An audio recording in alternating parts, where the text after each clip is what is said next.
చిత్రీకరణ చేద్దామని నువ్వు అనుకుంటాను. అందుకోసం పొద్దుపోయిన సవాలు వేసినావు. సో నీకు తమ్ముడు ధైర్యం ఉంటే అక్కడన్నా ఇవ్వు, ప్రతిపక్ష హోదా ఇచ్చివు. జగన్మోహన్ రెడ్డి గారు వస్తారు, బ్రహ్మాండంగా నేను నిలదీస్తారు. మా 11 మంది మీ 160 మందికి దీటుగా కూడా నిలబడతారు.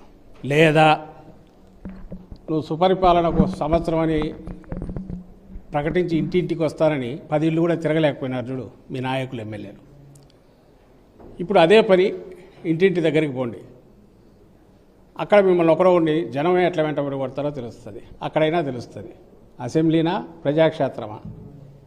ప్రజాక్షేత్రంలో జగన్మోహన్ రెడ్డి గారు బయట అడుగు పెడితే చూస్తున్న జనం కానీ, లేదా మాకు అన్యాయం జరిగిందని ఎలుగెత్తి అరుస్తున్న ఆ గొంతుకు కానీ వాటికి సపోర్ట్గా వైఎస్ఆర్సీపీ నిలబడుతున్నది కానీ చూస్తుంది. మీరు గమనిస్తే ఏడాది తిరగకముందు ఎంత అధ్వానంగా నీ పాలన ఉందనేది తీర్పు ఇచ్చారనేది ప్రజలు ఇస్తున్నారనేది స్పష్టమవుతుంది. ఇంకెందుకు పొద్దుపోని మాటలు ఇవన్నీ కూడా. ఎందువల్ల మళ్ళీ చెప్తాను, నీకు ధైర్యం ఉంటే ప్రతిపక్ష హోదా ఇవ్వు, వచ్చేస్తాం. చిన్న మాట మీ స్పీకర్కి చెప్పి ఒక అఫిడవిట్ ఫైల్ చేస్తే సరిపోతుంది. ఇమ్మీడియట్ వస్తారు, ఎట్లుంటుందో ఆ గొంతుకు వినిపిస్తారు. లేదా ప్రజాక్షేత్రంలో ఎలాగో చేస్తున్నావు. అసలు అవి ఎక్కర్లా. జగన్మోహన్ రెడ్డి గారు పెడుతున్న ప్రెస్ కాన్ఫరెన్స్లో ఆయన వేస్తున్న ప్రశ్నలకు నువ్వు సమాధానం ఇవ్వలేక బూతులకు లంఘించుకుంటాడు. నువ్వు, నీ వెనకుండే గణం, నీ మాఫియా గణం ఉంది కదా, మీరందరూ, మీ నాయకులు అందరూ. సో వాటికే ఆన్సర్ ఇవ్వలేకున్నారు. నువ్వు నెలకు ఒకసారి పెన్షన్ ఇంకోటోని ఓ మైక్ పెట్టుకొని, లేదా పక్కన ఊరు లేకుండా ఒక్కడివే పెళ్ళి పబ్లిసిటీకి తయారు చేసుకుంటున్నది అదే చూస్తున్నాం. అది కాకుండా నువ్వు జనంలోకి వెళ్ళు, తెలుస్తుంది. ఎందుకు ఇవన్నీ పొద్దుపోని మాటలు. అంటే మీరు విధ్వంస పాలనని పులివెందుల ప్రజలు కూడా గుర్తించారు కాబట్టి మనం ఉప ఎన్నికలు ఓడించారని కూడా ఒక మాట. అది ఎన్నికైతే కదా జరిగింది. ఎన్నికైతే ఏమన్నా అనుకోవచ్చు. ఆయన అనుకొని ఆయన భుజాలు ఆయన చర్చుకొని, ఇది ఇప్పుడు అసెంబ్లీ మాదిరే. అసెంబ్లీ జరిగి తనకు చూడు రాలేక బెదురుకున్నారు, మేము బ్రహ్మాండంగా పాలిస్తున్నామని ఎట్లా సెల్ఫ్ సర్టిఫికేట్ ఇచ్చుకుంటాడు. అట్లా అనడానికి ఉపయోగపడుతుందేమో వాటి. కానీ అక్కడ ఎలక్షన్ ఎక్కడ జరిగింది ఆయనకు తెలియదా? అది ఎలక్షన్ జరగలేదు. అండ్ అధికారులు, పోలీసులు పోయి ఆడ నడిపింది అది ఒక ఫార్సు, ప్రహసనం. ఓట్లు వాళ్ళే గుద్దుకున్నారు, వాళ్ళు సర్టిఫికేట్ ఇచ్చుకుంటున్నారు తప్ప ఏది జరగలే.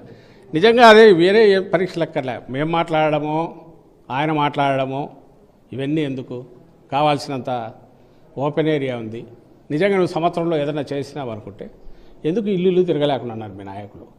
మా నాయకులు ఆ రోజు తిరిగినట్టు 2-3 సార్లు తిరిగారు, ఒకసారి కాదు. జగన్మోహన్ రెడ్డి గారు పంపించారు, మా ఎమ్మెల్యేలు తిరిగారు. మీ వాళ్ళని పొమ్మనండి, ఇల్లు 10 ఇళ్ళు సరిగా తిరగమనండి వరుసగా. మేము చేసాం ఏడాది పాలన మోసం, దాని గురించి ఇప్పుడు చేస్తున్నాం. బాబు షూరిటీ మోసం గ్యారెంటీ అనే కార్యక్రమం, దానికి వస్తున్న స్పందన ఏంటి? మేము చేయగలుగుతున్న దీన్ని. నీకు అంత అసెంబ్లీలో అంత మెజారిటీ ఉంది, బ్రూటల్ మెజారిటీ ఉంది, నీకు ఉంది, నీకు మందబలం అంత ఉంది. నువ్వేమో కిందికి వెళ్ళలేకపోతున్నావు. మరి చంద్రబాబు నాయుడు అక్కడే గమనించాలి ఏం జరుగుతుంది. అంటే పులివెందుల్లో అంటే నారా లోకేష్ సేవ క్రితం ట్వీట్ పెట్టారు సార్. పులివెందుల్లో జగన్ గారిని కలవడానికి సొంత పార్టీ కార్యకర్తలు కూడా వీఐపీ పాస్ చేస్తారా అనేది ఆయన వచ్చారు.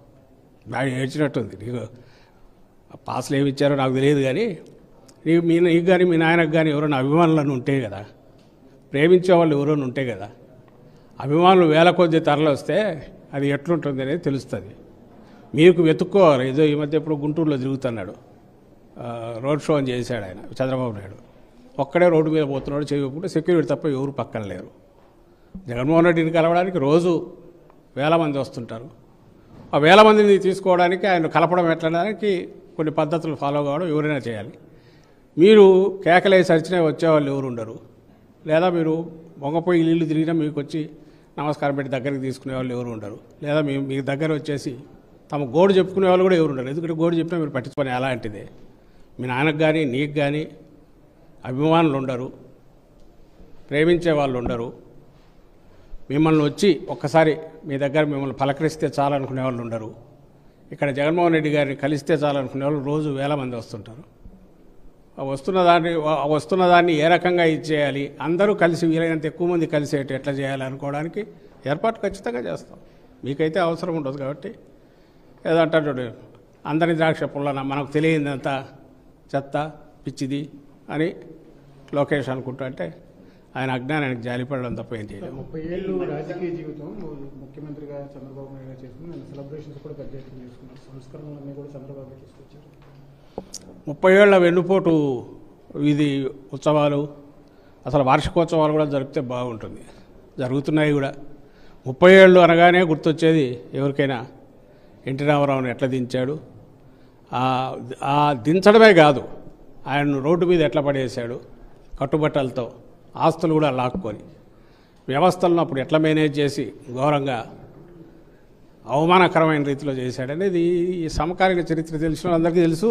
లక్కీగా అప్పటికి వీడియోలు కూడా ఉన్నాయి కాబట్టి ఈరోజు కూడా ఆ దినం వస్తే మన ప్రజలు కూడా మళ్ళీ మళ్ళీ చూస్తుంటారు ఎన్టీఆర్ గారు ఎట్లా తిట్టిపోశారో, జామాత దశమగ్రహమా ఏదో ఇట్లాంటి పేరుతో ఏ రకంగా ప్రపంచంలోనే ఇంత నటుడు ఇంత దుర్మార్గుడు ఎవరు ఉండరని ఏ రోజు సర్టిఫికేట్ ఎట్టించాడో ఎన్టీఆర్ గారు, ఇవి అందరికి గుర్తున్నాయి. అవి గుర్తు చేసుకోవడానికి కరెక్టు ఇది. అండ్ చంద్రబాబు నాయుడు గారు కూడా అదే గుర్తు, పీడకలనండి ఇంకొకటేనండి, తన ఘనకార్యం అంటే గుర్తొచ్చేది ఇదే వస్తే. ఎందుకంటే ఆయన చేసిన ఏకైక ఘనకార్యము దాన్ని ఏమంటారు డూబియస్ రికార్డ్ అంటాం.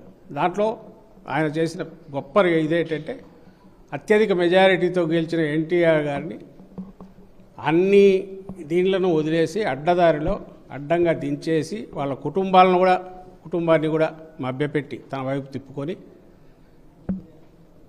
సైకలాజికల్గా మేనేజ్ చేసి లేని మెజారిటీని చూపించుకొని, అంటే అన్ని రకాల నవరసాలు ఉన్నాయి దాంట్లో, ఆ రోజు జరిగే దాంట్లో. ఆఖరికి వ్యవస్థలను కూడా మేనేజ్ చేశాడు. కోర్టులో కూడా అలాంటి తీర్పే తెచ్చుకొని కంప్లీట్ ఆస్తులతో సహా కొల్లగొట్టాడు. ఈరోజు ఆ ఎన్టీఆర్ ట్రస్ట్ అయితే ఇవన్నీ కూడా పర్సనల్ దీనికి తీసుకొచ్చేసుకున్నాడు ఇమ్మీడియట్ తను రావడంతోనే. అంటే ఒక పొలిటికల్ పార్టీ పెట్టిన దాన్ని లాగేసుకోవడమే కాకుండా, ఆస్తులన్నీ లాక్కోవడమే కాకుండా వాటిని తన పర్సనల్ దీంట్లో కూడా మార్చుకునే ప్రయత్నం కూడా చేశాడు. సక్సెస్ఫుల్గా అయ్యాడు అందులో చాలా భాగం. ఇలాంటి వాటన్నిటికీ డూబియస్ రికార్డ్ ఏదైనా ఉంటే ఆయన